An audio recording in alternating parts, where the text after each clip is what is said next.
See, just like multi-factor approach which we have used for hedging, wherein we tried finding out the key rates and durations at each of the layers and mapped each of the buckets with with the corresponding hedging instrument and trying to see how the risk can be eliminated across, not only at that overall. But what this model is saying is the same approach using hedging your instrument with a set of other instruments, but determining how many units or how much volume, what is the amount of contract you have to enter into. The determination is happening purely based on the historical data using the regression process, right? Rather than okay, at this in the earlier scenario, just to see here in this example, when we were doing the hedging, all we tried out initially was this particular, I mean, if I had to hedge this overall key rate 01, we identified the how much proportion of this has typically need to be long or short. So for that we have at this point, whatever was the proportion of these two is what we have taken and said 44.34% of longing you have to typically do.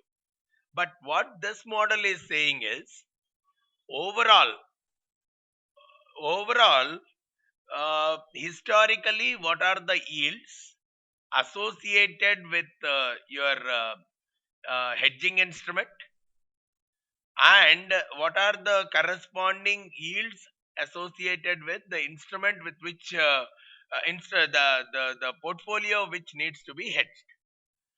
You just try to frame a relationship between these two. You form a regression equation between these two, the hedged instrument versus the portfolio that needs to be hedged. The day on day basis, find out their yields, and based on that frame an equation which will determine how much worth of this has to be longed or shorted to hedge against this particular risk. So that is where we are bringing in the regression based hedge. So probably even if I am using, let's say I want to hedge my 20-year bond, 20-year maturity bond, right? I may use a combination of some 10-year bond, some 30-year bond, or probably some 5-year bond. I may use a combination of these three bonds to hedge the risk on this bond, right? Probably if the interest rates are because here we are talking of the interest rates falling at some point, growing at some point, right? So to observe that kind of scenario, what we are saying is we will try to hedge that 20-year bond with a combination of these. So how much has to go into each? As in the earlier also we have tried the same. One bond we wanted to hedge with a 2-year, 5-year, 10-year and 30-year zero coupon bond. Here also, let's say I want to hedge with these three. All what we are trying in this model is we are trying to build a relationship between the 20-year yields, historical 20-year yields versus 10-year, 30-year and 5-year kind of yield. When the yield was, well, today, what is the 20-year bond yield? What is the 5-year bond yield? What is the 10-year bond yield? What is the 30-year bond yield? Form a multiple regression kind of an equation. Take such data yesterday, day before yesterday, 1 month back, 10 months back, 5 years back. What were the historical numbers associated with the portfolio which you want to hedge versus the securities with which you want to hedge your portfolio with? That regression equation, whatever the coefficients that are derived for that regression equation, that is what is the weightages you are trying to give to each of the securities which you would like to invest. That is what we are calling as a empirical approach, because any empirical approach is where you derive the formula from the data, no scientific formula.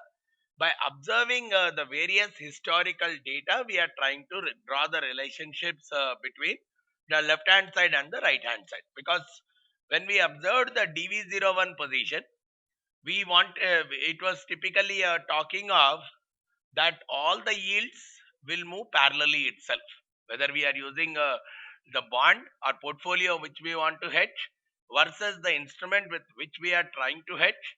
All of them, it is assuming that the yields move in a very parallel kind of a direction, but which is not the reality at all. Sometimes what could happen is, if this is the kind of scenario we have, treasury bonds, if I am hedging them with inflation protected securities. See, even here also we have something called index linked bonds, inflation index. So what will happen for those kind of bonds is, based on the inflation, their face value can either go up or go down. The coupons can either go up or go down. When I talk about a treasury inflation protected securities, their their face value is automatically going up or going down with respect to inflation. But a treasury bond does not go up or go down, the face value does not change, which means when the interest rates go down, the price of the bond is going to go up, whereas when the interest rates are going to go up, the price of the bond is going to go down. But if I am trying to hedge that with this, if for a treasury inflation protected security, the price will not go up because face value is directly going up, so the price may still remain the same itself. So because of that, what is happening is, if this kind of hedging has to be done, then probably it does not give a proper hedging mechanism, because your treasury bond value may either go up or go down drastically, whereas tips, the price will not go up or go down drastically because your coupons and the face values are adjusted accordingly. So the price of it may not change that drastically.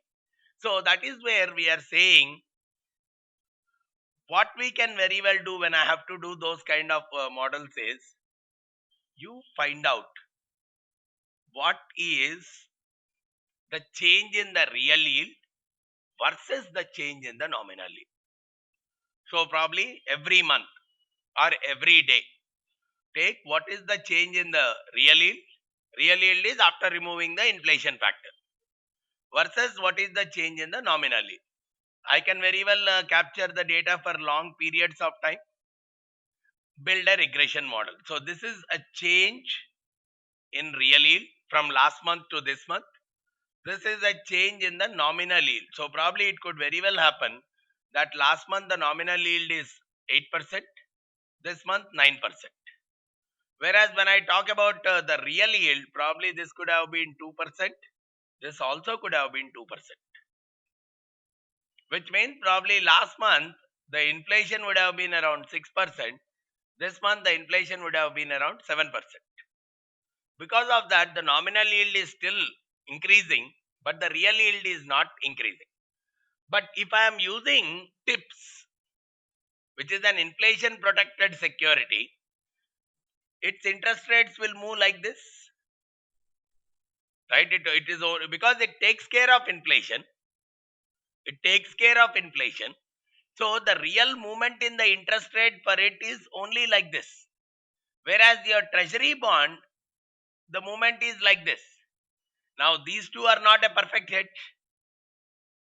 These two are not a perfect hedge, because if there is an increase of 1% here, there is no increase there.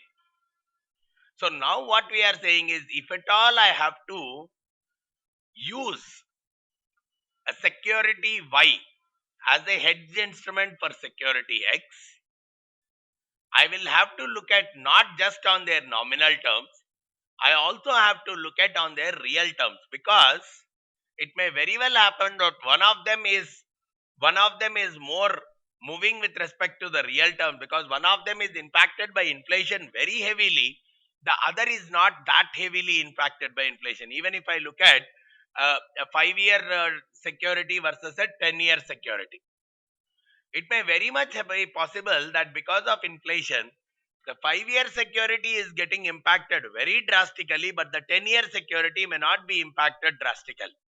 If that's the case, measuring on a real terms, not on the nominal terms, especially where the securities are already inflation adjusted, will give a better model in terms of how many units of one I have to use to hedge